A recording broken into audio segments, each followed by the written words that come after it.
guys, and welcome back to my channel. Welcome if you're new. Make sure you hit that subscribe button and let's get right into this video. So today, this is part 4 of Sister Spice's nail sets. Hi there. So we've already done all the polygel and shaping, and this part we're going to focus on all the nail art. And Sister Spice is going to get back into the creepy Reddit stories.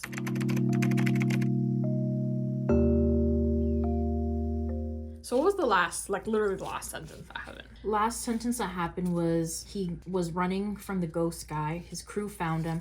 He looked across the room and he was on the deck that had the swimming pool, and he heard people playing in the pool. And then across, at the end of the pool, he seen Will, and Will waved at him, and he was sitting next to a lady, Diane. The narrator's like, what? Okay, that's where we're at, so let's get right into this nail art. Then the doors to the pool slammed shut on their own. Will! I screamed, sprinting for the doors as I heard the others reach the landing. I heard them call out to me, but I was ramming my shoulders into the door, trying desperately to get them open. Wait, I'm confused. Where is he? He's trying to leave the pool room now? No, he's trying to open it to get to Will, because Will's in the pool room. Oh, I thought he was already in the pool room. No, he was in the hallway looking into the pool room. Oh, okay. What's happening? I heard the captain cry out. Will, he's in there! I screamed. Instantly, the others joined me in pushing. After a moment, the door suddenly swung inwards, almost sending us into the pool. I froze, feeling a wave of shock flash through me. The pool was empty. What? No, he was there. He was there, and there was dozens of people in here as well. I began blabbering out. There were people, and there was a woman next to him. I swear, it had to be the one he was talking about, Diana. Then the door slammed shut, and I trailed off, looking at the others. Some had frightened expressions on their face, but some, like Andrew and Spencer, I saw had confused disbelief looked on theirs. I felt a wave of anger flash through me. I'm not crazy! I suddenly began screaming. I'm not crazy, so don't you dare look at me like that. Not after what we just went through down below. Instantly, I saw reality crash into them. Looks of guilt and shame passed on their faces. They know they're in the wrong here. I saw Spencer began to open his mouth, but it was cut off as Wyatt began to scream behind him. You know what? I'm not doing this. The others turned to see him running from another of the red boxes, which contained a fire hose and an axe. To my shock, he punched straight through the glass with his bare hands, something that would have broken them. But somehow he yanked out an axe from it without a glance at his shredded and bleeding hands. His eyes danced wildly in his socket. And I instantly recognized that he'd gone off the deep end. He began to scream again, both at us and around him in general. F this man, I've had it with these guys messing about with us and trying to drive us insane before they unalive us. You ghosts want to get in on it with me? Well, that's fine, because I'm coming for you. And with that, he turned and bolted up the stairs from the upper deck. Wait! The captain yelled, but he was already out of sight. Come on out, you 20th century's ghost.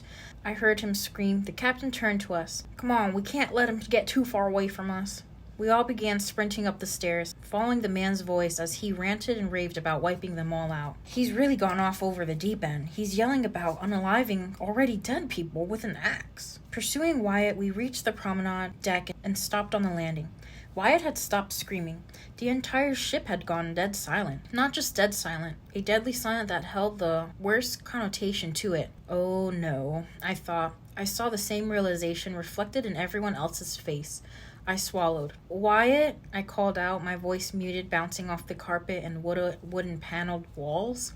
There's no answer. Wyatt, buddy, talk to me, where are you? Andrew yelled out, still nothing. And then, slowly at first, a new sound began reaching us.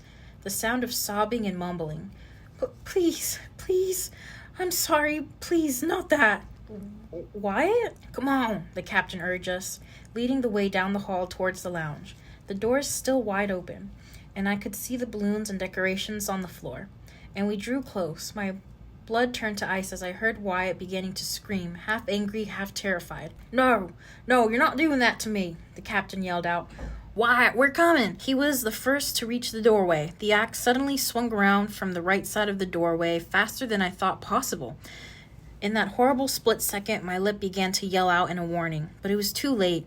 The axe buried itself in the captain's stomach, stopping the older man dead in his tracks. I heard him let out a strangled cry, more of a gasp as he doubled over. The axe pulled out of him. A moment later, Wyatt emerged from around the corner, a wild, insane rage plastered on his face. "I got you, you ghost!" He screamed in the captain's face. I saw him raise the axe again. Wait a minute. So he thinks the ghost is the captain because he's going haywire right now. He's going haywire, and I knew he would go haywire. You know why? You literally said, what if one of the crew members... You said, what if Will goes haywire? Yeah, but it makes sense for Wyatt because, you know, he's like, let's rob this boat. Like, he's already kind of a bad egg. He's the one that's like, yeah, a bad egg. I don't know. I'm scared right now. I'm gripping the edge of my sleeve. I saw him raise the axe again, this time high over his head as he screamed again. "Bleed, you monster!" I saw Vinny and Andrew begin rushing towards him, trying to stop what they saw coming, but again, it was too late. I closed my eyes and turned away quickly. I didn't want to see that happen to the captain. The man who'd taken me under his wing and kept me from going broke, who'd helped me pay for my aunt's funeral when she passed away. I couldn't bear to it, but I heard it. It's a sound I'll never forget. Horrified silence settled over the room, and I turned back, feeling like I was about to vomit as I saw the scene.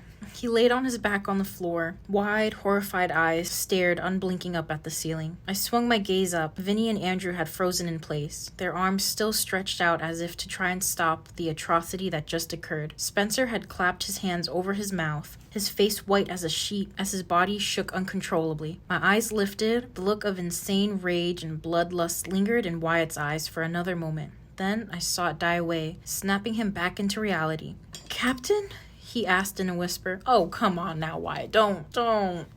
Looking down at him, his breathing quickened and he lifted up his own hands to stare at them, as though he was beginning to comprehend what he'd done. His eyes lifted to us and I saw the panic begin to reappear in them. I don't know. I didn't know it was him," he began pleading. "I ran into the lounge and I was completely surrounded by them. They said they were gonna unalive me and hurt me for eternity for thinking about stealing from the purser's office. They called me a coward for crying and breaking down, dared me to attack them." His voice rose to a scream. "Then they said their leader was coming in, and I heard the most horrible voice coming from the hallway. I swung for my life, and he cut off, beginning to shake violently as Spencer was. He looked directly at me. "I'm sorry," he said simply. So he was seeing things, and he thought it was, the big man coming in, but it was actually just their captain. Then he turned and began sprinting through the lounge towards the companionway we'd taken to get inside the first night. We remained frozen for a moment, then began to chase after him. "Wyatt, wait!" Vinny shouted at him. Wyatt's terrified, hysterical scream flew back at us as he rounded the corner. "I'm not staying on board this ship. I'll swim home if I have to." He slammed into the final corner. Look at this guy throwing a tantrum! And a new horrific realization hit me. I remembered what I thought about the lifeboats when the Queen Elizabeth had begun moving. We'd be sucked under and... "Wyatt, don't!" I screamed out as we reached the corner,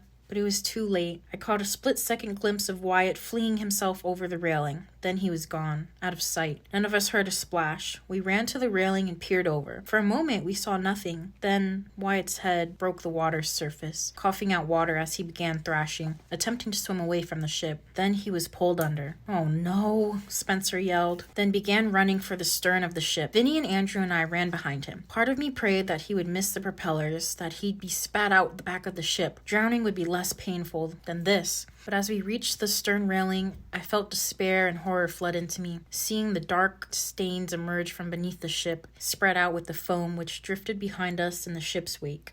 So, he didn't make it. We stood there for a long time, staring out at the water, as if doing so would return our lost crewmate, our friend. We could have been there minutes. We could have been there 3 hours. All I know is the next thing I knew, I was looking up to see the sun begin to set on the horizon. None of us knew what to do. We were numb, unable to function, so we did the only thing we could. We went back to our cabin and locked the door. That's where I am now. There's only 5 of us left. The others have, for the life of me, I don't know, managed to fall asleep. I can only guess so much mental and physical energy was sapped from them, to the point they couldn't stay awake, even if they wanted to. Me, I'm too afraid to sleep. I'm afraid I'll dream of the horrifying things I've seen today. Of the figures, of the voice, the eyes staring hungrily down at me from over the hood of the car, of Wyatt, either driven insane or hallucinating, a false image brought on by these ghosts, and of him disappearing into the water. This ship is doing everything it can to drive us insane, have us off each other, or just flat out take us. It's already taken Will. I know he's lost now. There's no way to bring him back. He's one of them now, and it makes me realize something. I said that there was only 5 of us left, but in reality there's only 4. For how much longer though? I don't know. The compass I have in my supply spins around nonstop. I can't even tell which direction we're heading in, and I don't know how to position our location by the stars. The only person who knew how to do that was the captain, and he's gone now. All I know is this: I'm not going to roll over and let the ship take me.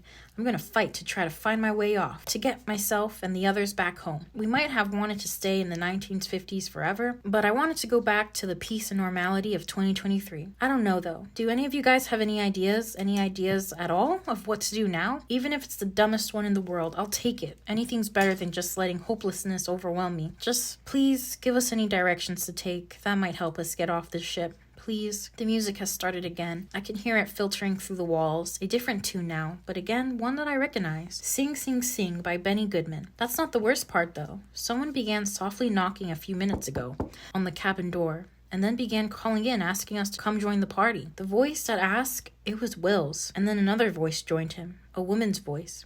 One that asked the same question with the British accent, and finally a third voice, one that made me want to break down in tears, the captain's voice. The implications pierced my heart and soul like a dagger. To Will, the ship was heaven, a place where he can eternally spend frozen in time to a period he wanted to go back to.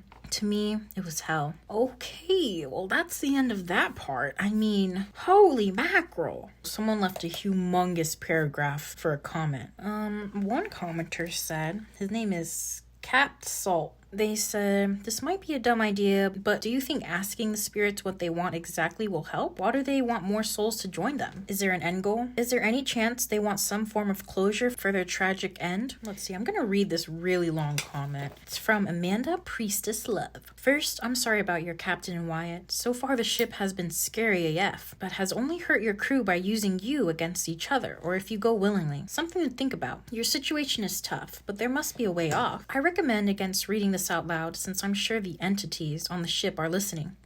I like the suggestion about dropping anchor to stop the ship and escaping on a lifeboat, but as you've seen before, if you travel deeper into the ship, the more likely it is you'll be messed with. We don't want you to lose you guys, so best avoid that. If there's any other way to access the anchor from the decks, I would try to drop it from there if possible.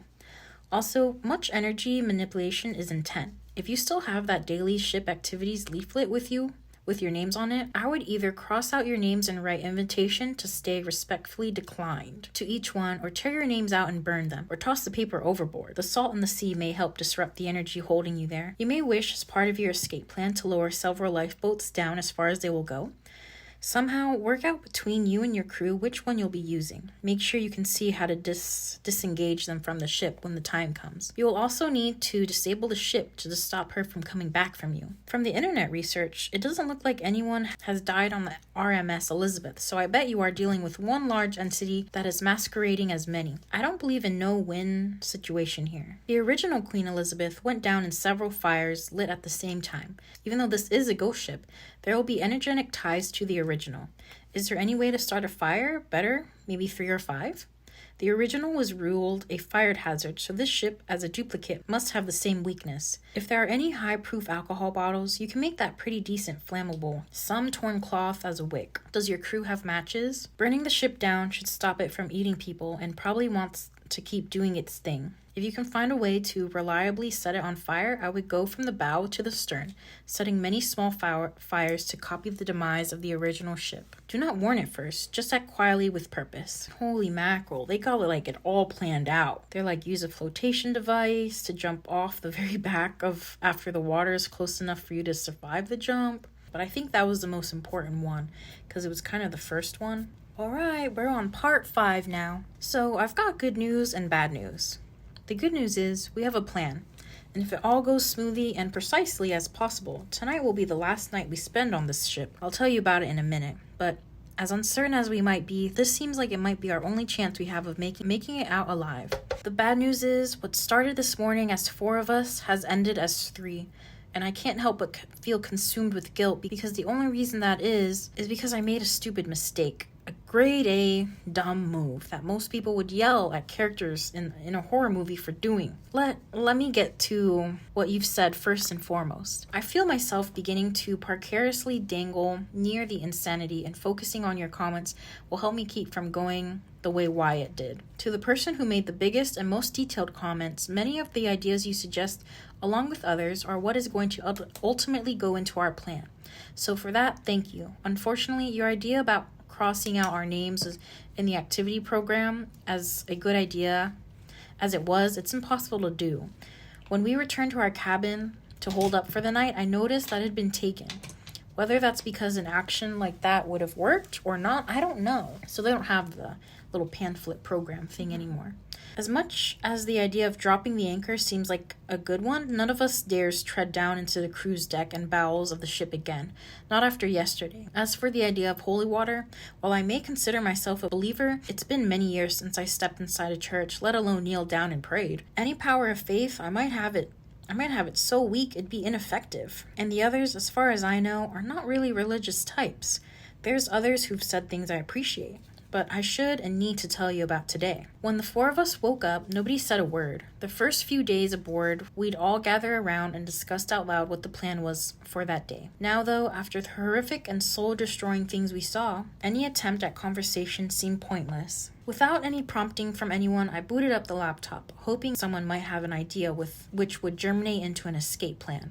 I felt the numbness which had settled over me lift somewhat after I scrolled through your comments, my eyes flickering over the suggestions, and I began to open my mouth to call the others to join me. But I just shut it just as quickly, seeing the comment of one of you made about the spectators likely listening to us. I silently cursed myself as the realization hit me. They're right. They've likely been listening to us this entire time, and it's been how they've managed to always stay a step ahead of us. Just because we can't see them doesn't mean they aren't there. The thought made me cast a worried and somewhat paranoid eye to the far corners of the cabin, ones that filled with shadow that even the bedside lamps couldn't banish. The mental image of a grinning face slowly appeared out from the gloom swarm from my mind, and I felt myself begin to breathe quicker. I forced it away, willing myself to calm down. Instead, I snapped my finger and beckoned the others to join, putting a finger to my lips. I pointed to the screen. The others crowded around me as I read. I silently scrolled past the suggestions, then fumbled around for a moment. I found some stationery, likely once used to write letters while aboard, along with a pen. I hastily scribbled down a message and passed it around to the others. Any of these ideas seem good to you? So, do you think ghosts can read? They could read that. After a moment, the three of them took turns writing things down quickly before sliding the paper back to me. Bending over, I saw the idea about jumping from the stern of the ship, ejecting as many lifeboats as possible to use, and even feigning insanity to throw chairs and tables overboard to use as flotations, were all ideas they liked. Okay, now we're getting somewhere. I thought feeling a little lighter until I saw a final thing my crewmate had written. The idea of burning the ship, making her catch fire like she did in the 70s. Yes, let's burn this ship down. I looked up, arching my eyebrow and gesturing to the line. I saw Andrew and Spencer immediately nod enthusiastically. They were just reading the note. That was the note. Vinny, however, looked unsure. As unsure as I felt inside, I remembered what Wyatt had babbled to us before throwing himself overboard. If they got that mad, just over the suggestion to rob them, and even more about trying to sabotage the engines, what'll they do if we try to set the ship on fire? In my heart of hearts, I knew it was a bad idea. I knew that the captain's second in command, I was de facto leader now. Even if the ship I would have been leader of was long gone. But I also knew that if I tried to force the others away, there might be another fight, one that could clue our host aware of our intentions. So instead, I quickly jotted down another note.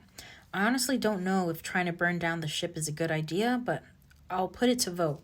If you want to burn the ship down, write an X beneath this. If you don't, draw a circle. Quickly, I drew a circle and passed the paper to them. Andrew and Spencer scribbled their answers down instantly. Vinny took a little while longer, all the while shooting glances at the others who gave him almost judgmental eyes. Finally, he took the pen and jotted his answer down, passing the paper back to me. 3 X's stood beside my circle. Man, I took a deep breath and looked at them. I knew I'd been right. Any attempt to dissuade them would make things worse. But was making things worse now worse than what might come? I didn't have a chance to ponder that for too long. I saw the others regarding the map of the ship. Andrew's face lit up as he tapped a half-moon-shaped room at the very bottom of the promenade deck, one that was marked Observation Lounge. He tapped at the label below it, Cocktail Bar. I knew what they wanted to go there for, alcohol, which they could make into Molotov cocktails. I shut the laptop down and closed it up as they stood, moving to the door as quietly as possible. As they did, the memory of being called to through the door suddenly forced its way to the front of my mind. I remember hearing the 3 voices calling to me. First, Will, you guys have to come out and come party. You'll see you've been afraid for no reason. Everyone here is so nice. Trust me, it's so much better than going back to the world we came from. Then the woman Diane. Come out, boys. You have no idea how wonderful these things are. It's bloody beautiful. Then finally the words that had followed me into my dreams, my nightmares. Those of the captain speaking directly to me. Nathan, we were so wrong to have been afraid of them. This place is amazing. And this ship is only the beginning. There's a whole other world beyond it. One so much better than what we left. I know it hurts you to see me go out like that, but I'm okay now, I promise. Please open the door, come have a drink with me. I didn't know whether it truly been the man I'd looked up to for so long or just another imitation to torment me. I don't know which could be worse. I was snapped out of my thoughts as the sound of the cabin door being unlocked reached my ears. Looking up, I saw Andrew peeked out the small opening, before looking back and flashing the OK sign. He pulled the door open all the way, and leading the way, stepped out of the room. Spencer immediately followed behind him, and Vinny gave me a last painful look before gesturing me to follow him. And after a moment, I did. The hallway was deserted as we slowly made our way towards the staircase to the upper decks. As we walked, I noticed with growing unease and yes, dread, that there seemed to be more signs of life on this ship than there had been when we first arrived. Shoes ranging from men's wingtips to women's high heels had been left out in the hall next to a closed cabin door for someone to come and shine them. Ashtrays were passed containing cigarette butts as we stepped onto the landing. I saw a sign on the concierge's desk that said, "Sorry, we've stepped out for a moment. We'll be back shortly." It's like the ship is slowly coming back to life, like the ghosts on board are becoming more active. The more the ship steams along, the thought caused another shiver to shoot up my spine. I couldn't understand why I had that thought. Not right at that moment, anyways. We climbed the stairs up until reaching the landing to the promenade deck. I've been looking down at the steps as I climbed, lost in thought when I accidentally walked straight into Vinny's back. I stumbled backwards a little, feeling though I was about to tumble back down the stairs like a scene from a comedy movie. My nose painfully throbbed as I looked up. All 3 men had come to a dead stop, looking down the hallway to the right at something I couldn't see. Despite our situation, a pang of irritation bubbled up inside me, and I pushed past Vinny, beginning to speak a whisper. "Why the heck did you guys..." But my words died in my throat as I saw what they were looking at, or to be more precise, what they weren't looking at. The captain wasn't lying on the ground anymore. From where we stood, we could plainly see the entrance to the lounge where he'd been unalived. We could even see the stains which still were on the carpet, and a mop bucket standing next to it, as if someone had been trying to clean it up. But the captain was no longer lying there, and to make matters worse, they didn't appear to be any signs that he'd been dragged off. It was just like he vanished. Dread and tension permeated the air as we stared. "Come on," Andrew finally whispered, then moved forward, heading for the bow of the ship. As we followed the signs to the observation deck and cocktail bar, I began to feel surer and surer that this wasn't just a big mistake, that this was going to be a fatal one. Along with it came a new feeling, a new thought. Why am I just playing along with this malarkey? The captain chose me because I always knew what's best. I'm letting him down by doing this. That thought was what made me decide it for myself. I picked up the pace and sped past the 3, coming to stop in the middle of the hallway and shooting my arms around the side to block it. I spoke, my voice low. "Guys, no." I saw surprise enter Vinny's face, but on Andrew and Spencer, I saw irritation and even anger flash. "Get out of the way, Nate," Spencer hissed. I shook my head. "No, doing this is the worst idea in the long, sad history of bad ideas. We don't know what they'll do if we try to set this place on fire." Andrew's nostrils flared. "I don't give a heck what they think about us burning their precious ocean liner to embers. We're doing it. Now get out of the way before I make you move. Veins popped out of his forehead. I could see any rational side of him had been overtaken by emotion. He wasn't thinking. He wanted to lash out one final time at them for the deaths of our crewmates. I knew what would come next, but I didn't budge, instead shaking my head and standing my ground. Even though I anticipated it, the punch still caught me half by surprise. I didn't realize just how strong Andrew was with how wiry of a build he had. I crashed into a heap on the floor, my head smashed into the wooden wall as he loomed over me, fists balled as if ready to take another swing at me. He leaned down and got right in my face, spit striking my nostrils and cheeks as he spat at me. Stay out of my way. This is being done, whether you like it or not. And with that, he strode past me, Spencer only stopping to spit at me before following. Wow. I looked up at Vinny, feeling a small trickle of blood begin dripping from just above my eyebrow, where Andrew's ring had caught me. Please don't, I pleaded for a moment. He looked like he wanted to agree with me. Then he shook his head, his shoulders slumping as he succumbed to the peer pressure of the others. I'm sorry, he whispered softly before following them. I turned and watched him hurry down the hall before disappearing out of sight around the corner. I fought the urge to scream after them. As angry and as hopeless as I felt, I wanted to bring the spectral horde their way. You stupid guys, I whispered quietly to myself before slowly hauling myself to my feet, because he did say their plan out loud, I stood there, trying to calm myself for a moment. It felt almost impossible to do, and in the heat of the moment, I made a grade A mistake I will forever regret. The one that will eat away at my soul forever. I didn't follow after them. Instead, I turned and stalked away in the opposite direction. Oh, yeah. What is this guy doing? And you know what? He shouldn't have said their plan out loud either. They should have had a code name. The rational side of my brain screamed at me at how dumb this idea was. What are you doing? You're not supposed to split up. This is leaving you so vulnerable and open. But I didn't care. The anger consumed and silenced my inner warnings, and I walked back to the landing. I stopped there, breathing heavily. I again cursed the others. You guys are morons. As I stood there trying to compose myself, a familiar but unwelcoming feeling washed over me. A massive shiver shot up my spine as the feeling of my eyes bore into the back of my skull. Almost at once, the anger and rage disappeared, washed away by a surge of fear and terror. Oh, nah. Slowly, I turned to look behind me, and I felt my blood ran cold at what I saw. Standing almost directly on the spot where the captains had been laying in the middle of the stain on the floor was one of the shadowy figures. It stood dead still, and even though it had no face, I could tell from the feeling I'd had that it was looking directly at me. There's a new fear began to flood into me, one that came with the thought that, try as I might, I couldn't push away. What if that's the captain?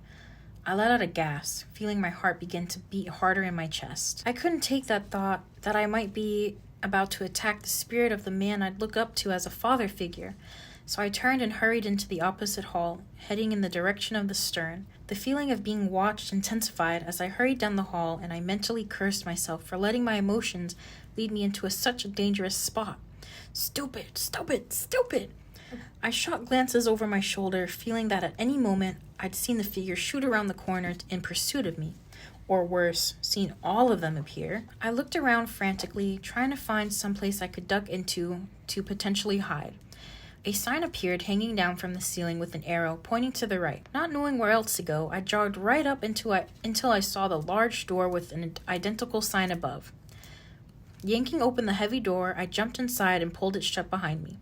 Trying not to breathe loudly, I pulled back on the inner handles as hard as I could, seeing with a sinking feeling that there was no lock on the other side of the door. Not like it would do much good if there was. But as the moments tricked by into minutes, nothing came. No force ripping the door open out of my hands.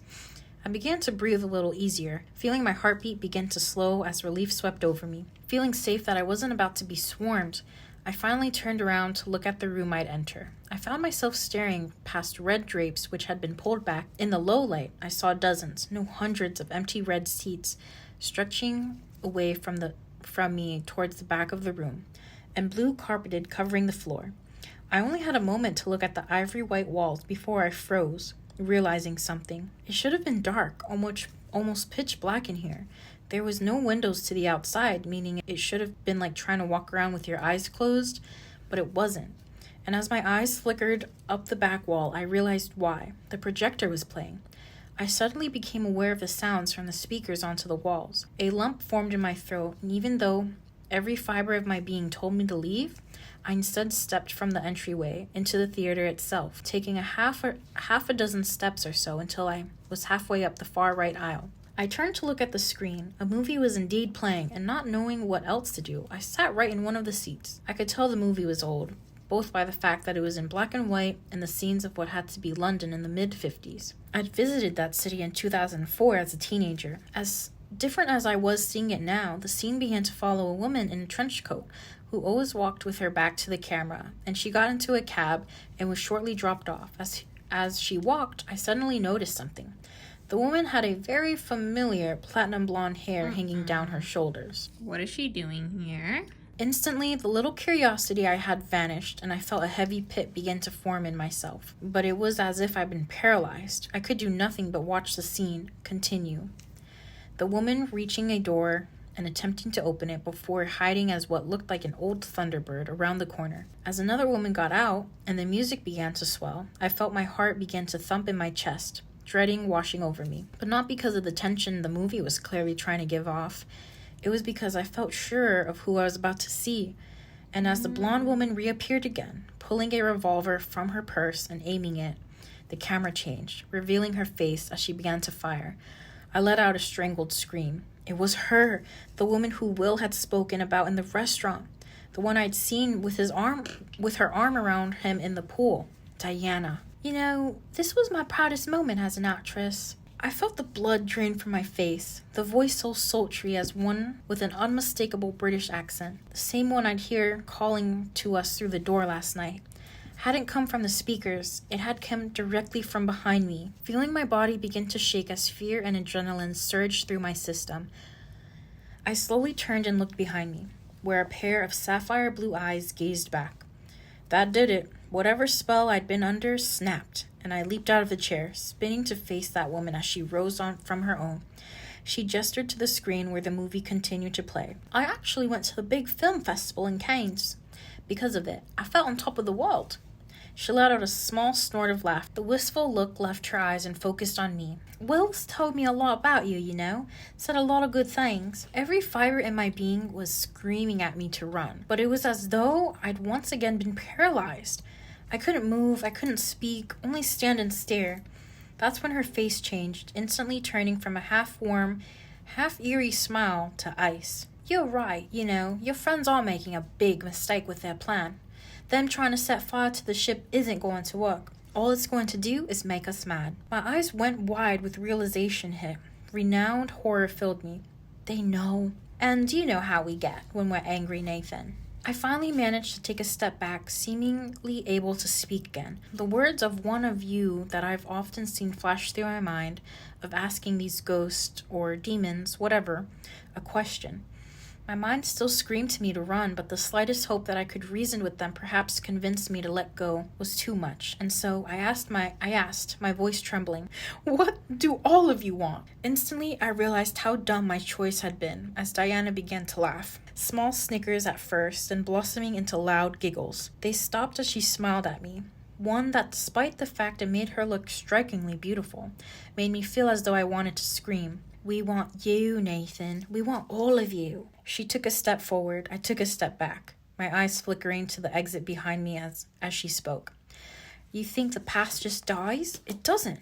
It just melts away into what I can only describe as another reality, a beautiful one, where nothing ever ages, nothing ever changes, one where we all stay, where everything as it was stays." She's closing her eyes, shaking her head slowly. "But it gets lonely for all of us. The only bad thing about nothing ever changing is that we never see any new faces, new people to me, just the ones from when we came." Her eyes flew open again, locking on me. I just began to take a step back when I felt rooted to the spot. "But we're able to come back, you see, thanks to the fact that this ship's sister still exists in your world, your time. It gives us ability to come back, to find new people to join us in ours." Her face suddenly contorted into the most wicked, evil smirk I've ever seen in my life. "And we're always looking for new people to join." Her words stabbed into my soul, filling me with horror like the ones I've never felt before. In that instant, I knew that there was no reasoning with them, that there was no bargaining that could ever be made for us to leave, that we would never leave. They wanted to take us. Take us to where? Only God knew. They'd done it countless times to other people. How many people lost at sea due to them? I let out an involuntary gasp as I finally managed to take another step back and froze. My blood turned into ice in my veins as the realization hit me, and I finally did scream, because Diane's eyes weren't the only ones on me anymore. There were hundreds of eyes, hungry eyes that occupied every seat in the room. I turned and ran for the exit as every person in their seats melted into a horrific shadowy figure that had been chased and terrified us ever since we'd come aboard. The whispering, the laughters, and the screams which had plagued my nightmares was so loud in my ears. I felt as though my eardrums would burst and began bleeding. I let out the shrillest, most high-pitched scream I have ever had in my life. My arms stretched out and reached for the door to the hallway. I slammed into it with all my might and bounced off it, crashing back onto the floor. What the heck? I stumbled to my feet, running for the door and slamming into it again. And just like the first time, it didn't budge at all. "No!" I screamed out, ramming it for the third time. But the metal refused to give in. It was locked. "Nathan!" I froze, my body beginning to shake violently as a voice reached me. A voice I knew all too well. A voice which had called to me through the door last night, along with Diane and Will. I slowly turned to look behind me. All of the shadowy figures stood less than 10 feet away from me. The whispering, the laughter, and screaming had stopped, allowing the speakers to be heard. One of the shadows took the first step forward, and then it spoke again. "It's time for you to join us." I turned and began hammering on the door as the captain's word echoed in my ears, sheer terror fueling my screams. "Somebody, open the door!" I began to cry. "This is it. These are my last moments of life. All because I messed up." My mind began to shut down, trying in some physical reaction to spare me the horror that was just about to happen to me. "Nate?" I snapped back to reality as I heard the voice come from the other side of the door. For a moment, I thought I'd finally snapped like Wyatt had. Then the voice came again. "Nate, are you in there?" "It's Vinny." My mind screamed at me. I began furiously pounding on the door again. Seeing out of the corner of my eye, the figures began to sweep towards me. "Vinny, unlock the door, for God's sake!" I heard the sound of him beginning to fumble with the lock. I shot a glance over my shoulder and screamed again as I saw the figures less than a foot away from me. The door wrenched open and I was suddenly falling forward, crashing to the floor and feeling pain as the abrasive carpet tore at my hands and elbows. For a moment, I was unable to think, the realization that I'd been saved causing my brain to short circuit, until the horror of realizing where Vinny stood smashed into me like a brick wall. I flipped around, my eyes wide as I screamed at my friend, "Vinny, get out from the door!" But it was too late. Oh man. Not Vinny. He was the only, good one. one. The only way I could describe what happened in those next moments is that it happened exactly like the scene in the 1999 remake of House on the Haunted Hill. The one where Chris Catton's character opens the basement door to let out the others and is snatched and dragged into the evil mass inside. That's what happened to Vinny. I caught a split-second look of the horror on his face as he saw the figures reaching out to grab him. The next, he was gone, yanked inside the theater, the door slamming shut behind him. "Vinny!" I screamed helplessly, reaching out a hand as if I could pull him back through the door with sheer will. But nothing emerged. The ship became deathly silent again for that moment. But only for a moment. The sound of racing feet suddenly sprang up from behind me. I spun around, beginning to frantically crab walk backwards as my mind screamed at me that the figures were now coming for me. Instead, I felt a wave of shock as Andrew and Spencer flew around the corner, terrified looks in their eyes. "Nate, get up!" Spencer screamed at me, reaching out a hand and almost tearing my arm out of my socket as he wrenched me to my feet. "Run!" I didn't question him. I just ran. I ran after the two as the ominous, terrifying sound of whispering, laughing, and screaming began filtering down the hallways, and it scared me almost more than anything in how mad it sounded. More than when they caught us trying to sabotage the engines. Yo, like Vinny's done for now. They just moved past that too quick. I liked Vinny. We sprinted for the stairs, taking down 2 at a time and only being able to think about staying a step ahead of the pursuers. I don't know how long we ran, only that I was able to keep going from the sheer amount of adrenaline that kept filling me, that the image of Vinny being dragged into the theater to a fate I can only pray was quick. We headed for the only place we knew, our cabin. When we slammed inside, we shut it, locked it, and proceeded to pile in as much furniture in the room again, trying to make what was most likely a futile barricade, but one nonetheless. It was the only thing that we could think to do. When we finished, I turned to the 2 men. "What the heck happened?" I demanded. For a moment, neither of them saying anything. Then Andrew spoke, his voice shaking. We got to the observation lounge, found a ton of alcohol at the bar, and started making Molotovs. We were halfway done when the voice came. The voice we heard at the stairs that day. He turned pale. We turned and we found ourselves staring at him. "Who's him?" I pressed. "Him, the captain of the ship." He was dressed in an old captain's outfit. He wagged his finger at us and said it wasn't worth trying. That's all it would do, is make them do it to us, what they did to Wyatt. So we lit and threw a bottle at him, at the floor. Spencer spoke up. "Nate, it did nothing. It hit the floor and lit up for a second, and then it was as if it reversed. The flame disappeared, and then he said he was angry." He swallowed. His eyes turned back, and we ran. We looked down at the floor, unable to speak anymore. There was silence in the room for a while. "What happened to Vinny?" Andrew finally asked. My eyes flashed up to him, and I felt the heat of rage burn into my stomach. I wanted to scream at him, to strike him like he'd done to me, but I held it back as I saw the look in his eyes. He was broken. And so I simply answered, "He didn't make it." At my words, I saw both men's shoulders slump. "We're not getting out of here alive, are we?" Spencer choked out. I took a deep breath, then spoke, my voice calm and authoritative, like the captain had always spoke. "We're getting out of here tomorrow. We're going to plan, and tomorrow we're getting off this ship. Or we're going to die trying." I didn't say the last part out loud, but I didn't have to. And so as the sun began to set on the horizon, we planned. They're asleep now, both passed out on the bed, but not after each went into the bathroom for a few minutes. I heard them softly crying to themselves. Part of my heart felt for them, but another still burned with fire and hatred of 1,000 suns. If it hadn't been on their hair-brained idea, everything that happened today would not have. If Andrew hadn't punched me, I wouldn't have stormed off, unable to think straight. I wouldn't have gone into the theater, and Vinny would still be alive. But as much as it kills me to say, I'm as much as to blame as they are. I should have been more level-headed. I shouldn't have let my emotions get to the best of me, and part of me thinks I should have just let the figures take me, instead of him ending up as the sacrifice alternative for me. Vinny, I'm so sorry. I'm so sorry. I'm staring out the porthole now as I type this. I watch the moon rise into the sky and glimmer off their waves. It all feels like I mentally can do now, but I know that I have to pull myself together before dawn if we want to have any chance to escape off the Queen Elizabeth alive. And there's no choice but for it to be tomorrow, because as I sat here typing this, another program was jammed underneath the cabin door, flying under our barricade.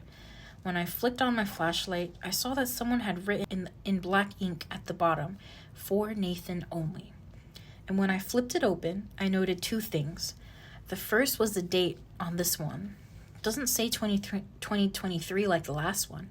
The date says Monday, June 25th, 1956. The second is the first notice at the top of the left page, 2 days until arrival in New York City. If you have not already brought your travel papers to the purser's office, please do it no later than 4 p.m. tomorrow evening. Thank you. I honestly didn't know if the words that Diana told me were true or not, about the past never dying, but simply moving to a different dimension where it never changes, where the world stays stuck forever in one time period, endlessly repeating over and over for eternity. But I honestly don't want to know. The idea of such a world horrifies me almost worse than everything we've been through. And I think if she's right, we don't and we don't escape tomorrow, the New York City will arrive in won't be ours. So I'm going to try and rest. The music beginning again from the lounge. Not a big band song this time, but a slow love ballad. A song my grandfather used to sing to my grandmother, Earth Angel by the Penguins. As much as I dread the nightmares that are going to come seeing Vinny being taken, I need my rest. I need as much of it as I can get if we're going to carry out a plan. Dump all the lifeboats off the starboard side of the ship. Then leap off the stern, far enough away from the propellers where we won't be sucked into it, and swim from there. And hopefully make it back to land. I'm not going to ask you guys for advice this time. This is the one time I don't think you can help us. I can never thank you enough, all of you. You've helped us keep going when we didn't have any clue on what to do. You've given us the hope to keep going, the tiny connection to the world, to sanity, everything good. You're all wonderful people, and I'm in debt to you for life. But now this part we have to do on our own. But if we don't make it, thank you for helping us, giving us a fighting chance at least. I do ask you one thing though. Please wish us luck. That's the end of part 5. Alright, for the record, we're on the final part, this last part. Here we go. It's finally over. As I sit here typing these words out on the laptop with the ocean spray splashing my face, I almost can't believe it. The last few days have felt like nothing less than one long continuous nightmare that I could never awake from. It's what I imagine it must be like for some in the coma, locked in an endless sleep, but it's over. The nightmare is over. Before I tell you what happened, let me just say one thing. To all of you reading this, all of you who did all you could do to help and gave us advice, I know I said it so many times now, I probably sound like a broken record, but I need to say it one final time. Thank you. I'll never forget any of you for everything you did for me, and if I can return the favor, I will. That being said, it's time. Time to tell you what happened. Hang on, pause. So he has Wi-Fi? He has Wi-Fi, yo, wherever he is. He has Wi-Fi, yo. But we're not going to question that. We won't question it, because how... I mean, yeah, battery charger. That's just charging it. It doesn't give Wi-Fi. In the 1950s, they did not have Wi-Fi. Right. We won't question it. Yeah. You know, it's just way too real. Yeah. When the three of us woke up, it was still dark out, according to my wristwatch. It was only a little after 6 in the morning. None of us said a word to each other, only exchanging nervous but determined glances as we packed the things we thought we needed in a single bag, including all the food and water we had left. As I shoved the final things in, Andrew came up beside me, holding out another sheet of paper which he'd written something. Nate, I'm so sorry about yesterday. I read the note and looked up at the man's somber face. I still felt the anger heat in me, but I pushed it down and simply nodded at him. Now wasn't the time to hold a grudge, regardless of whether it was deserved or not. I took the pen and wrote a message back. Let's just focus on getting out of here. Nothing else matters. He read it, then nodded, seeming a bit relieved. I cast one final look at the program, which had been shoved underneath the door last night. It laid on the room's writing desk, the declaration of reaching port staring up at me like a tombstone. Freedom or death, I thought. One of them happens today. Steeling myself, I motioned to our barricades, which had gratefully managed to hold through the night. Trying to remain as quiet as possible, we pulled the chairs, nightstands, and other items away until the doorway was clear. I took a deep breath, feeling a mixture of fear and anticipation beginning to rise, then reached out and took the doorknob in my hand. I looked up, locking eyes with Andrew and Spencer. They slowly nodded at me. Here we go. I turned the knob, pulling the door open. In silence, we crept down the hallway. It looked as deserted as always. Though the shoes still sat next to the cabin doors, I became aware of one difference from yesterday, though. Something that made the fear and uneasiness increase. The ship was no longer silent. The intercom had been turned on again, sometime during the night, and I listened. I realized the first song that had played when we powered the ship up was filtering out the speakers. You Belong to Me. I shivered slightly, but listening to the music strengthened my resolve.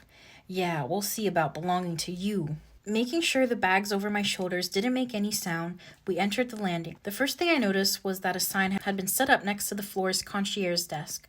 I stopped for a second to ring it. Horse race sign up. Next to it was an open ledger, inside which many people had signed their names, along with the cabin numbers. My eyes flickered down the list, seeing many names that I didn't recognize. Ones of peoples who'd passed from the world decades ago or longer. And then I froze. It felt like someone had dumped the frigid seawater down my back. My eyes read and reread the last 3 names on the sign-up list. I saw Will's name, the captain's name, and Vinny's. I closed my eyes and turned away from the ledger, feeling as though my emotions were about to overwhelm me. Seeing his name, knowing that all 3 of my crewmates were among them, now shattered a piece of my soul, especially because I knew there was nothing I could do for them. Not now. Someone patted me on the shoulder, and I opened my eyes, turning to find Spencer standing beside me. He wore a grim expression on his face and looked from me to the ledger. Having seen the same horrific sight I had, for a moment I did nothing. Then I nodded at him, turning to follow him and Andrew up the stairs. The lifeboats were hooked up on the promenade deck, which is where we were heading. The plan was to hide the bag of supplies near the stern railing of the ship behind a few giant cleats using the mooring, then ready all the lifeboats on the starboard side of the ship to drop. Normally, they would be slowly lowered from the drafts via steely cables, but I had noted there was a sort of quick disconnect switch, which would allow the small boats to simply free fall into the water. All of us knew well that the moment the ship's inhabitants realized what we were doing, they would send everything they had after us to stop us. And that meant the second we had launched the last of our lifeboats, we would have to quite literally run for our lives to the stern, snatching up the supplies before leaping overboard. From there, it was simply a matter of making it to one of those lifeboats, climbing inside and rowing like mad to get away. The idea conjured up an image from an old 80s horror movie I'd seen out of a possessed ship, of it turning to run down its escaped prey. It was replaced by the horrific sight of the Queen Elizabeth coming about to do the same for us.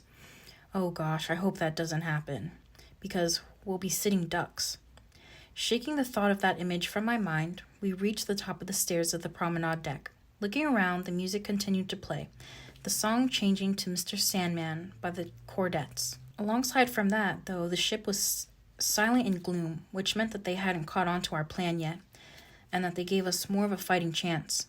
I spared a split-second glance at the captain's stain on the floor, then turned towards the opposite direction. We're doing this for you, Cap, all of you. Come on, I whispered, the first word any of us had uttered that day. Motioning to them, I knelt down in the crouch and slowly began moving down the corridor, the 2 following close behind. As we reached a corner, a sign hanging overhead pointing in the direction, which showed the way to the outer deck. Something filtered out from down the hall in the direction of the theater. It was the sound of laughter. Not eerie, sinister laughter, but genuine, infectious laughter. People who had been bowled over by something hilarious. Even still, the sound sent chills after chill down my back. They're watching a movie? I realized. For a moment, I wondered if our lost crewmates were sitting beside them, watching. Then I shook my head. Knock it off, Nate. I jerked my head, putting my finger to my lips as we reached the door outside, feeling my entire body tense up. I reached out, grabbed the handle, and slowly pulling it down. It opened, the smell of the ocean immediately rushing into my nostrils and the hall. Moving quickly, we stepped outside and closed the door behind us. Andrew easing the door shut and as quietly as he could. Then he finally spoke, his whisper almost torn away by the whipping wind. All right, let's get the supply bag down to the stern and then get ready. This place is going to pop off when everything starts. Spencer nodded. Let's do it, he whispered. Together, 3 of us descended a few sets of stairs until we reached the stern's deck.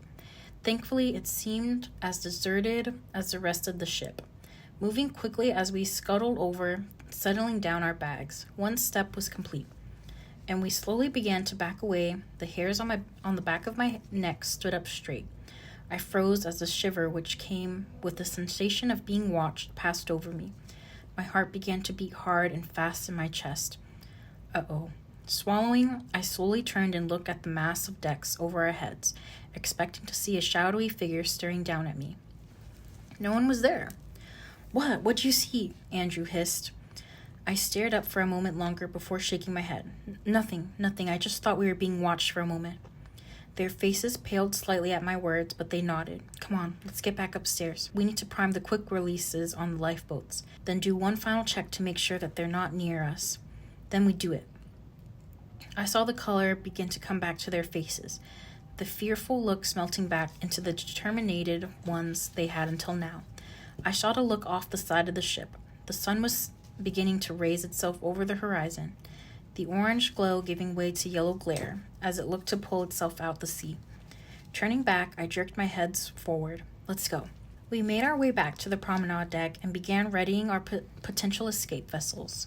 It was extremely, almost painfully slow going, especially trying to be quiet. Some of the hinges had formed patches of rust, making the gaffets hard to swing out and the levers even harder to raise. But eventually, every single lifeboat on the starboard side of the Queen Elizabeth dangled high above the water, which moved from below. The three of us stopped for a moment to wipe our brow and allowed ourselves a small smile of accomplishment. We might actually make it out of this. We might actually pull this off. The thought sent an urge of hope through our giddiness to flow through me. When I get back home, I'm going to literally kneel down and kiss the ground beneath my feet. I'm never setting foot on or in the ocean again. Now came the final task, making sure the coast was clear, and that we hadn't been spotted and swarmed. None of us had discussed the portion of the plan yet, mostly due to the fact of what it entailed. None of us wanted to sneak back inside the ship and give a last look, then signal the others to begin releasing the lifeboats. None of us wanted the less than envious task. I didn't blame the others for not volunteering, but after seeing that neither of them were going to step forward, I said, "All right, I'll do it." Simultaneously, looks of guilt and relief entered the other men's eyes, and after a moment in which I saw them inwardly fight themselves, they nodded. I began to turn away when Spencer spoke. "Hey, Nate." I looked back, seeing the barely disguised fear on his face. Not fear for him, fear for me. "Yeah?" I asked. He took a deep breath and answered, "Stay safe, man. Please." A small bit of gratitude at the gesture flooded me, and I nodded him. "Just be ready for my signal." And with that, I opened the door and slipped back inside. The tension filled every fiber and sinew of muscle in my body. As I crept forward, hearing the pounding of my heart inside my eardrums as sweat began trickling down my face. Everything seemed the same. The music still played over the speaker, and the ship still remained silent. I didn't hear the laughter anymore. But that just could be because whatever film they were watching wasn't in the middle of a funny scene right now. At least I hoped. I took another few steps towards the T-junction ahead, straining my ears for any abnormal sound. Still, it remained quiet. Maybe they really don't know what we're up to? Keeping my breathing as quiet and shallow as possible, I finally reached the T-junction, taking a single deep breath before stepping out into the middle of it. I cast a look in all directions I could see. Nothing moved in the stillness. Time to leave. I turned and gave the two faces in the door's porthole a thumbs up, then crossed my arms and made a slicing motion. Both of them burst into elated grins and disappeared, dashing to begin dropping the boats as I turned to join them. "Nice try, Nathan." The voice from over right shoulder froze me on the spot, my feet rooting themselves to the floor. Every ounce of hope and happiness I had sucked away from me like a loved one in the grip of a tsunami, replaced by a mixture of horror and fear and dread. Oh my gosh. My breathing became ragged and I felt beginning to spill from my eyes. Slowly, I turned my head to look behind me. Will stood there, looking as alive and as human as he had the last time I seen him. He cocked his head, slowly giving it a shake, a sad, pitying smile playing over his lips. It was a vigilant effort. I'll give you that. You impressed me. He jerked his head towards the door leading outside, to the last hope of my salvation, especially getting those two bird brains to work together with you. A second voice spoke up from my right. "But the games are over now, darling." My head swiveled to see Diane now stood between me and the exit, and she wasn't alone. What looked like at least a dozen men, women, and children stood beside and behind her, all wearing clothing from the mid-20th century. They all wore amused smiles on their faces, their eyes fixated on me. Behind them, I could hear the dull thunk of the lifeboats being released. My dear boy, Nath. The biggest chill ran up my spine, and I slowly turned around to find 3 of the 4 hallways packed with people. Hundreds, no thousands, which stretched away out of my sight, wearing not only old clothing, but crew uniforms as well. They're all here. And then my eyes fixated on the man who'd spoken with the voice I'd heard through the radio that second day, welcoming me aboard. He was dressed in a captain's uniform, a white cap sitting atop his head. I knew instantly who he was. It was the man that Andrew and Spencer had tried to set on fire, and then running from. The captain of the Queen Elizabeth. He smiled, an ear-to-ear smile that reminded me of the Cheshire Cat from Alice in Wonderland. Only this grin wasn't going to be followed with philosophical points or trying to cheer me up. This grin held a wicked hunger, and it made me feel as though I was staring at the devil himself. And then 2 figures stepped out beside him. 2 figures that made my blood drain from my face. The captain spoke again. "I think you know what to do, everyone." And I finally wrenched my mouth open and screamed with all air in my lungs as I watched him, Vinny, the captain, my captain, and all of them melt into a shadowy figure that had stalked and pursued us from the days we stepped aboard. I didn't wait for them to make a move. I turned and ran. I ran in the only direction that I was able to, back down the hallway that led to the lounge and the stairs, sparing a glance at me. I screamed again as what I can only describe as a maelstrom flew at me. The maddening whispers, screams, and laughs emanating from them, melting together into what I can only assume is what hell itself sounded like, running faster than I ever had in my life. I reached the landing and made a dash for the stairs, but I'd only taken a few steps down when I heard even more of an infernal noise rising from below. I peered over the banister and down the space between the stairwell, and I felt a new surge of terror as I saw even more swirling figures surging up the stairs. I yelled, turning and sprinting back up the stairs. I emerged back onto the landing just as the figures which had originally started chasing me entered. Black suit-like arms reached out and snatched me, and I ducked, managing to dodge them with less than an inch to spare. I ran towards the open door to the lounge, my momentary thoughts of running from the observation room squashed as I heard yet still more whispers coming from around the corner of the hallway. I had no other choice aside from turning around and letting them take me, and that was not happening. I burst into the lounge, almost tripping over one of the chairs that still lay on its side, and racing for the crew hallway we first entered from the ship. As I made it to the center of the room, I could see it, the door hanging slightly open. I have to make it. It's my only escape. A momentary surge of hope filled me as I reached it, heaving it open, and then dies as a shadowy hand thrust out from the darkness, trying to snatch me and pull me in. I stumbled backwards, almost falling as I turned to run the other way. Panic and fear were already solely driving me now, as I made it to the middle of the room and skid to a stop. I was completely surrounded. I spun around in a circle, feeling the strongest wave of horror burst forth as I saw the shadowy figures had made a circle around me. There was nowhere left for me to run. I began to shake uncontrollably as I watched them slowly close the circle around me. Tears began to fall from my eyes as the grim reality of my situation slammed into me. There was nowhere for me to run anymore, nowhere for me to go. I'm not getting out of this. This is going to be it for me. I just hope Spencer and Andrew manage to make it off. And then one more thought. Please don't let it hurt. I closed my eyes, flickering over the shoulders of the shadowy figures as they stopped and turned back to look at Andrew and Spencer, who had dashed to the doorway of the lounge. Panicked looks on their faces. Their eyes found mine, and I saw their faces go pale as they saw my situation. And then, to my horror, some of the figures turned around and began to move towards them. No! I began screaming, "Hey, I'm here! You want me? Come take me! Leave them alone!" The figures turned back to me, and I heard the whispers morphed until the only sound I could hear was them laughing. That's when I heard Andrew scream at me, "Nate, look out!" I looked up to see him pointing his finger behind me. I spun around, catching a glimpse of something rocketing towards me. With a terrified realization, I recognized it as one of the giant lamps that had been set up in the four corners of the lounge. And at the speed of the huge marble and glass behemoth was traveling, I would be instantly sent to the afterlife if it hit me. I didn't think. There was no time to. I simply turned and dove for the floor. The carpet slammed into my face as I felt the monstrosity whiz less than a foot over my head. Seconds later, I heard it slam into the opposite wall with a thunderous crash. For a moment, I could do nothing but lay there. The shock of not being taken out is all I could feel.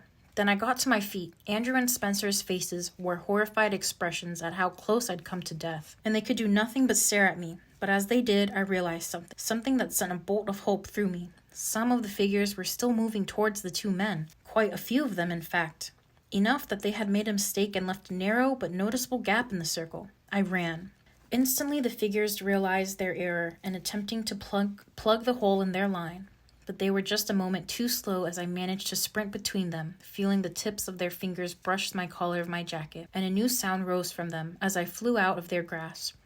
One that spurred me to move faster. A single unanimous scream of rage. Rage at having had dead rights to me and then letting me slip through their grasp. As I broke free, I shot another look up towards the others. I'd been ready to yell at them to run, to head for the stern of the ship, but I saw I didn't need to. They were already bolting for the exit. I felt fresh tears begin to well in my eyes, this time ones of hope. I crashed into the corner as I saw them ripping open the exit door, sheer adrenaline powering me as I raced to catch up to them. "Come on, you're so close, move!" I spared a look behind me, fear adding more fuel to my escape as I saw the mass of figures spilling around the corner. They were desperate to keep us all from escaping. I slammed into the door, yanking the handles as it flew open, the sun momentarily blinding my eyes. I slammed into the outer wall with a crash, and as I caught sight of Andrew and Spencer racing down the stairs, they shot a terrified look back at the sound. I was too focused on staying ahead of the horde to say anything, the only sound I made being the labored breaths as I took stairs down 2 at a time.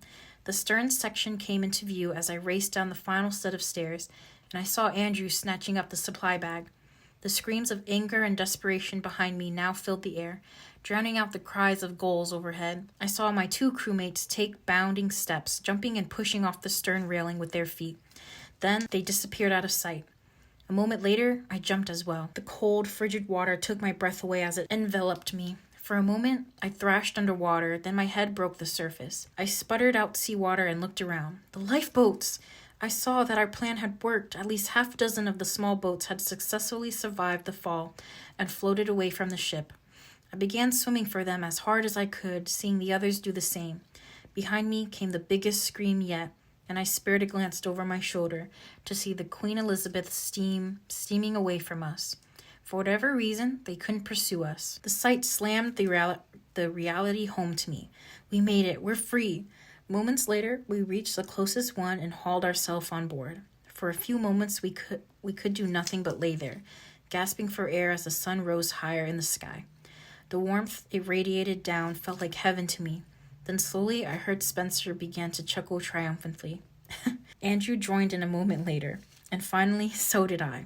It was all we were able to do, being so mentally and emotionally fried from what we'd experienced. You know what? I'm sorry.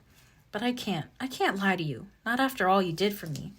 I know that's what you wanted, though, right? Wasn't it? You wanted to read about how the 3 of us managed to beat the odds, managed to escape the nightmare ship and float somewhere in the Atlantic, that we're all going to be all right. Am I right?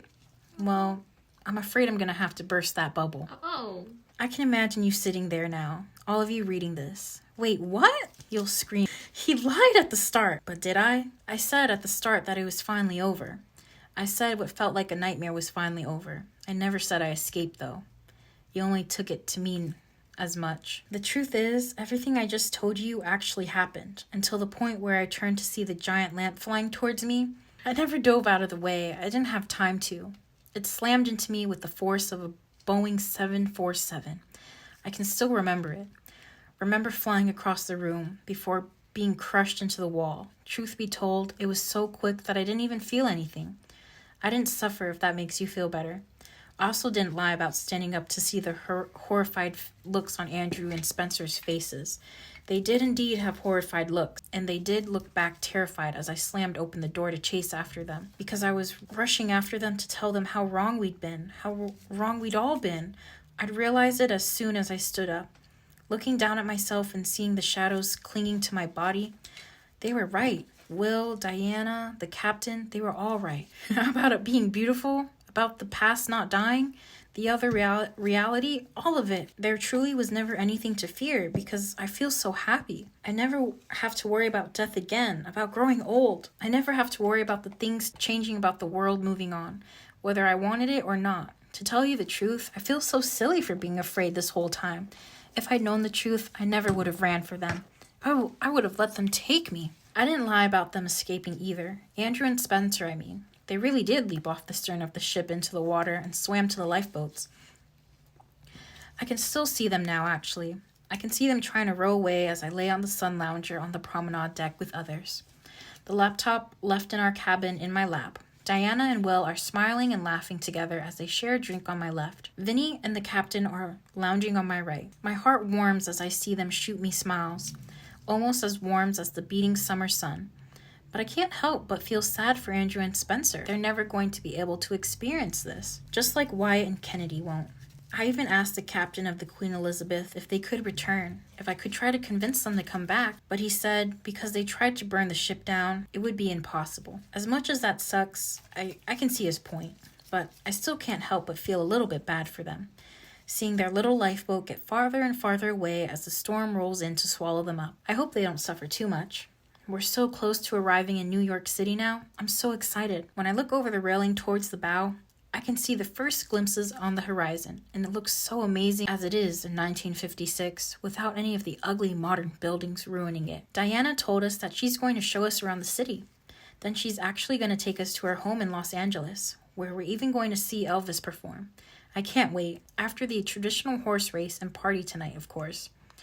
Which brings me to something I wanted to tell you about. You see, Diana also told me that when newcomers arrive, they do have to do something. They need to contribute to help. Queen Elizabeth will eventually leave New York, heading back out for open sea. She'll cruise between here over to England and then back through the Atlantic, where we first came across her, crossing from this world to ours, you know? Thanks to the tether that the floating hotel her sister ship became. Because after enough time, the four of us will stop being new faces to everyone here, and they'll stop being new faces to us too. And if it gets ever so lonely not seeing any new faces. So I'd like to do something for you, before I can finally lose the signal the computer has back to you, before we finally cross over. The entire reason I'm posting this last update. Remember at the start when I said if I could ever return the favor for all you've done, for all the advice, if I could do anything in return for you, all being such kind-hearted people, I would. Well, there is. I'd like to extend all of you an invitation, if you're able to. Charter a boat and sail for the Flemish Cap, or for the route the ship used to take in your world, across the Atlantic. Look for the darkened storm clouds and steer course for them. You'll be battered about a great deal, unfortunately. It won't be pleasant, but you'll eventually see the great ship appear on the horizon. Steer course for her and come on aboard, where we wait to welcome you with open arms. We're always looking for new people to join us. The end. So would you have rathered continued your life on the ship as one of the ghosts? Or would you have rathered escape and then probably not have made it? I mean, I probably would have tried to escape, but you know how he got taken out by the lamp and didn't have enough time to move? If that happened to me, so be it. Because I was thinking, I'm like, what if I just like made friends with the ghosts? Like, I couldn't try being nice to them. I would have been Will. You would have been Will. No, I totally would have been Will. You would have been Will. You would have got a smooch on the cheek, and then you would have been taken anyway. Yo, if a dazzling 1950s man came up to me and said join them, oh no, I'm Will. Oh no, you're done for.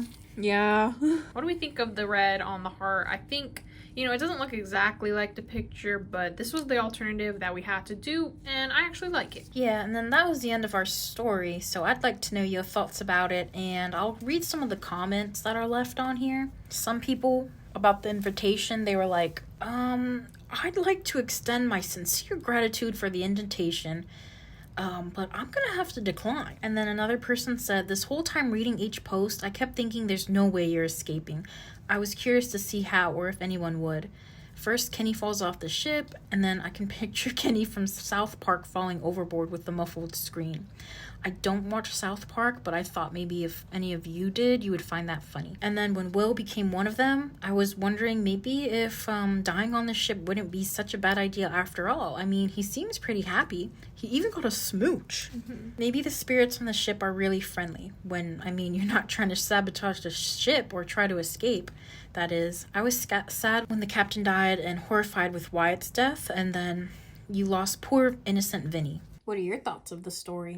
I thought that was an amazing story, and it perfectly fit in all of our episodes. Thank God. Like, we finished just in time for our story to be over. So we're not leaving any loose ends, you know? I hate a loose end. Yeah, let's not talk about our last story we never finished. But anyway, it was a great story. I think the main character, he was, you know, all right. Who was my fave? Probably Will. Will is just me in all aspects. I also liked Vinny because he was so just a regular guy, you know? You know, I think I like the captain. Yeah, I knew you would. I just love a brutal ending. Oh, that's not. I would have not minded if I got taken out and then got to spend eternity on that right, cruise because ship. it's like, now I don't have to be stressed anymore. Yeah. And he even said Diana was going to take them to see her Los Angeles home and see Elvis. So it's not like they're trapped on the ship unless that's what they like are making them believe. But it's like, you're a ghost, so you don't stress about anything, so you just don't really care, honestly. Like, they can go. They can go. Like, that thing, and I'm assuming that thing is a real ship, because how else did our crew get on? So it can actually drive. But where are they gonna put it in order to get to the thing? You know, ghost technicalities, we don't really know. Ghost technicalities, yeah. Ghost technicalities. Thanks for listening to my Reddit story. Sister Spice is signing out. That's creepy.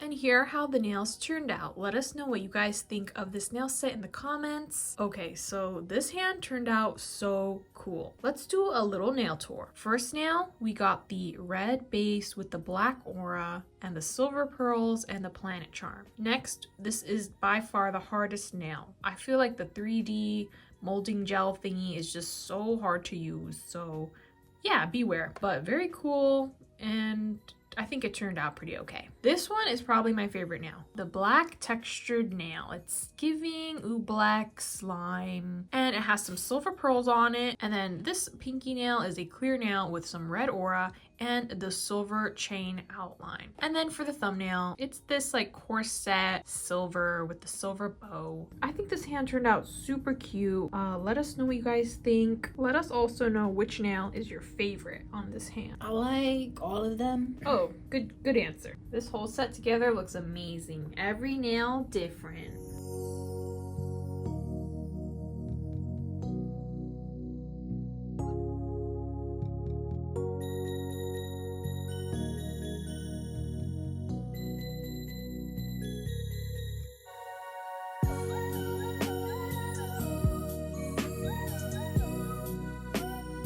Alright guys, but that is going to be it for us. We hope you guys enjoyed all the creepy Reddit stories and this epic nail set. Please let us know your thoughts on it. Which hand's your favorite? Which nail's your favorite? And if you want more Sister Spice and creepy Reddit stories, also let us know that. Make sure you guys like, comment, and subscribe, and we'll talk to you all next time.